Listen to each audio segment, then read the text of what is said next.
Hello, my name's Beth. This is Hannah, my little girl. She's 4 years old and she was diagnosed with Rett syndrome last February, just before she turned 3.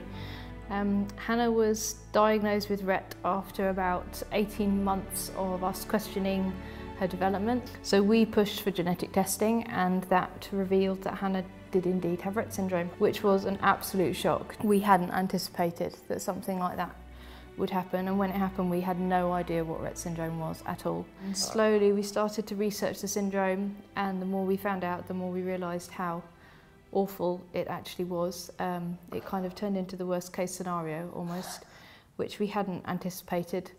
I think looking back, even in March last year after the diagnosis, I still was in a kind of land of thinking that things might be all right, that she might learn to read and learn to write, and it took a long time for the facts that those things wouldn't happen to really sink in properly.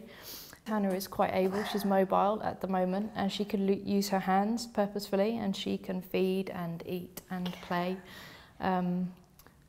But the cruel thing about the syndrome is that we just don't know how long that will continue. 5 years down the line, even 2 years down the line, things could be totally different. So I think whereas in other syndromes and conditions you can maybe at least celebrate what your child is able to do, I think the sadness of Rett syndrome is you can't even celebrate the things that they can do because you're too scared that they're going to disappear.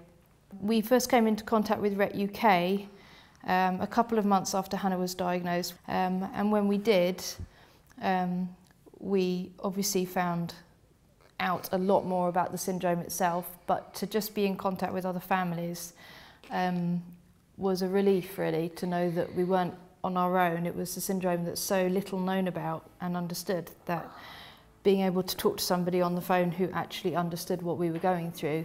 And Rett UK have shown us that there really is genuine hope. Rett UK are the only charity who are doing the work they're doing and providing the support to the families, but also the kind of research that is going to find a cure, and hopefully not totally without the bounds of Hannah's lifetime. And once they unlock the cure to Rett syndrome, they'll be on the path to the cure for autism as well, which would be an incredible breakthrough.